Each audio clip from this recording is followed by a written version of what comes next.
What's up, everybody? This is Markyshizzle coming at you with part 2 of the top 10 underrated games on Xbox 360. Coming in at number 5 is Rage.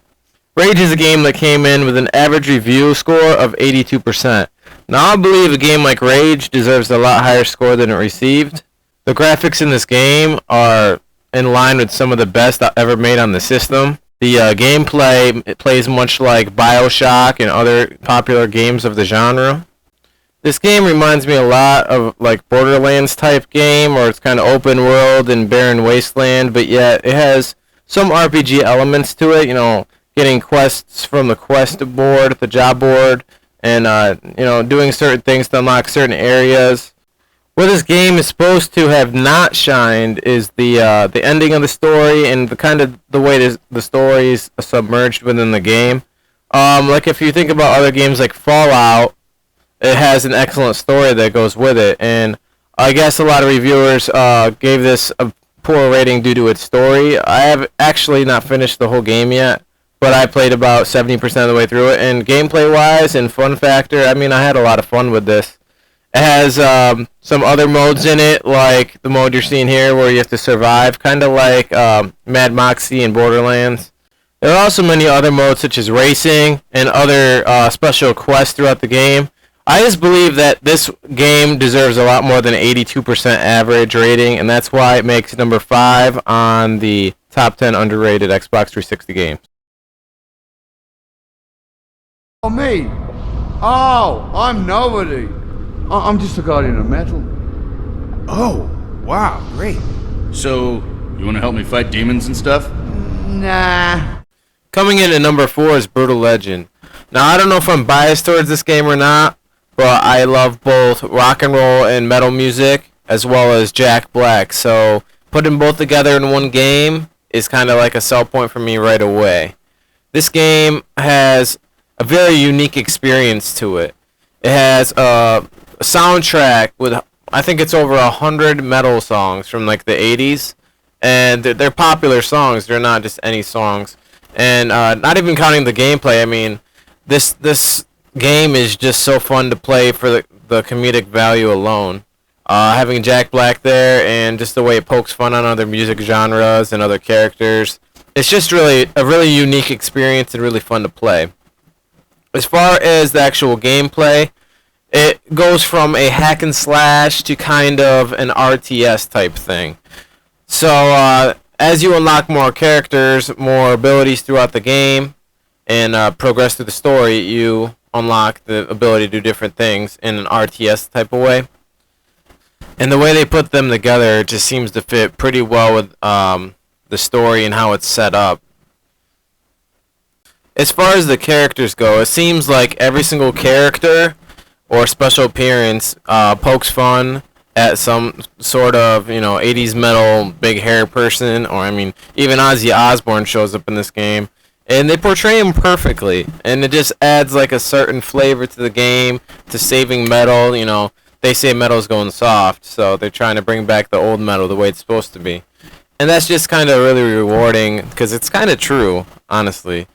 But anyways, there is a way to upgrade your car that you get throughout the game. You get this car, and you can upgrade it with all these extra abilities, and you get from point A to point B in your car, basically, and you get upgrades along the way. And that's a big part of your story, too, as well as making your following bigger, the metal following bigger. You also get a lot of upgrades. The combat's pretty decent. Like I said, it goes from kind of a hack and slash to a RTS type gameplay later on in the game once you have everything unlocked. And also throughout the game, you unlock these guitar riffs, and they're kind of used like the ocarina and the Ocarina of Time. This is what I think of when you do it. Each time you do a certain guitar riff, they call them battle cries. It does a certain ability. Like one of my favorites was called the face melter, and anybody close to you, their face would melt off. And like I said, that's just kind of hilarious because you're rocking someone's face off. But anyway, this game was very underrated as far as I'm concerned. You should pick it up for the comedic value alone. I mean, this game's probably worth $10 in most stores now, so At number 4 is Brutal Legend, and it's one of the most underrated games on the 360, that's for sure. Rocking in at number 3 is Dead Island. This game also has 4-player co-op, an excellent environment, and what's better than smashing zombies over the head with a million different types of weapons? There are several different kinds of weapons you can obtain in this game, most of them, being blade or blunt force weapons such as baseball bats or, they got machetes. But the cool thing about this game is how you can customize your weapons and how you can customize your classes. You can go to, I forget what they call it in the game, some kind of repair bench, and you collect materials throughout the game, and you can make all kinds of awesome weapons. And, like, for instance, you can make a flame bat, or you can put broken glass on it. Things that make your weapons awesome. But one drawback to making awesome weapons is a lot of times you're upgrading pretty fast within the game, so it might only last you for a mission or two. I mean, if you want to keep the same weapon, you can go repair it. That also costs either money or materials. But anyway, you'll see the flame bat here. It adds a lot of coolness factor to the game, as well as a lot of damage to the zombies. This is a thug here, which is kind of an upgraded form of a zombie. As far as the battling goes, that was badass. Anyway, as far as the combat goes in this game, a lot of it is just beating zombies over the face with a weapon, and to me that's fun. But to some people that might not be so fun. It brings me back to like Dead Rising, but kind of more on a realistic level.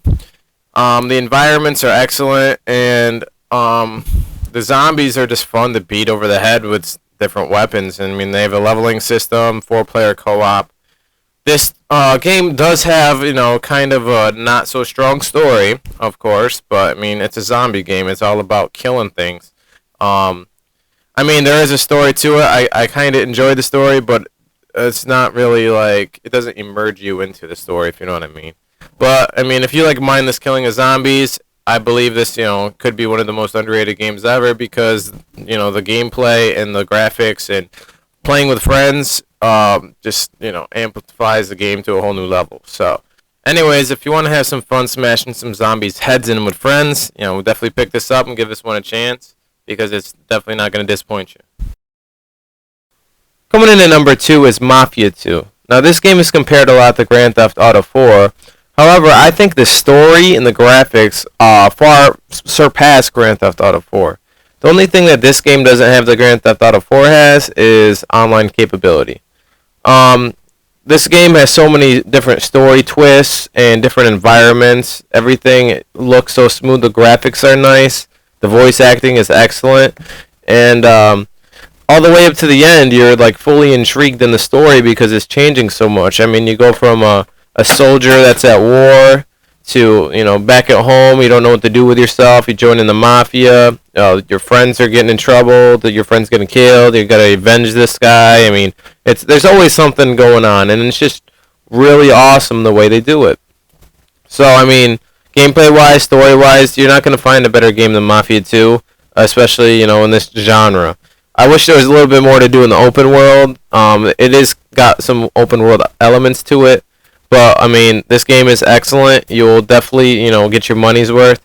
And make sure that you get the Platinum Edition because it includes the DLC for free in there. So you might as well grab that one right.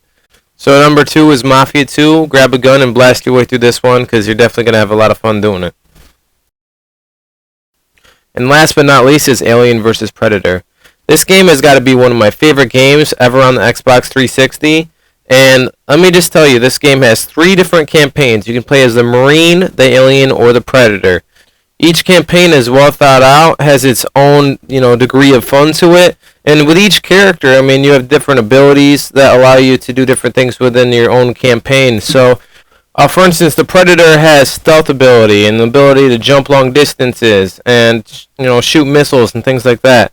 The Alien, also known as a Xenomorph, they can climb on walls and bite guys' heads off. Yeah, stuff like that. Playing as a Marine is basically playing as, any human in a first-person shooter. You have your guns, you have your grenades, and a flashlight. The really cool thing about these campaigns is that they're so different gameplay-wise and story-wise. Each, species has their very own story, and it just makes it really rewarding to go through the whole entire game. For instance, playing as the Marine, your first level, you're in a dark space, and you have xenomorphs all over the place. And you're like, what the hell are these aliens doing here? And you gotta fight your way through and figure out what the hell is going on. Playing as these xenomorphs, you start off as a baby alien, and you have to find your first host. And once you bury inside, you're able to break out, and then you're a freaking boss alien, and it just carries you through the whole story. You grow with the story, and that's the cool aspect of that. As the Predator, you come to Earth, and you're trying to prove yourself as a true elite among the other Predators. You do this by coming to Earth and using it as a battleground, proving yourself as the ultimate warrior, someone that belongs to the elites, like a brotherhood. One place where this game really shined was definitely multiplayer. They offer several different types of game modes. The Deathmatch, Species Deathmatch, and Mixed Species Deathmatch. Basically, you could play as the same classes, different classes, all mixed together, any way you want to do it. They have a domination game mode, where you capture a flag or, control points in Alien vs. Predator is what they call them. They have a game mode called Infestation, where everyone starts as a Marine, and there will be one random person chosen as the alien. And basically the one alien hunts the Marines until, once you die as the Marine, you become an alien yourself. And the last Marine standing wins. I like that game mode a lot. That was a lot of fun. And if you wanted to go the co-op route, they have a game mode called Survivor. And what this is, it's basically up to 4 players. You're playing as Marines, and it's never-ending waves of AI-controlled aliens. And, each wave it gets, considerably harder or more aliens until, you finally, like zombies, eventually you're going to get overrun. But it's all about surviving the longest. So basically overall, this game has everything you would want from it. People say it's not as polished as the current shooters. I would have to disagree. The movement and all that, that has a learning curve to it, but once you learn how to move and play the game exactly the way it's meant to be played, I guarantee you're going to be having a whole lot of fun. So anyways, coming in at number 1, the most underrated game on Xbox 360 is Alien vs. Predator. And yes, I do realize some of this gameplay is from the PC version. They are the same exact thing, so don't be hating on me.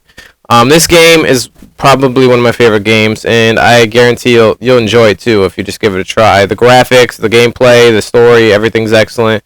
If the community's still there, you could try play there. That was definitely a lot of fun too. So, definitely the most underrated game on Xbox 360 is Alien vs. Predator. Buy this. It's probably not more than $20 at GameStop, and it's going to be one of the most enjoyable things you do in a while. So, Markyshizzle signing out. Subscribe, like, do all that stuff you like.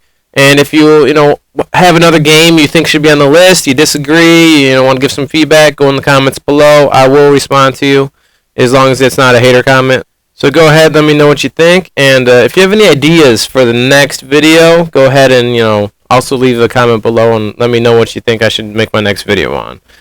Markyshizzle signing out. Game on and stay fly, homies.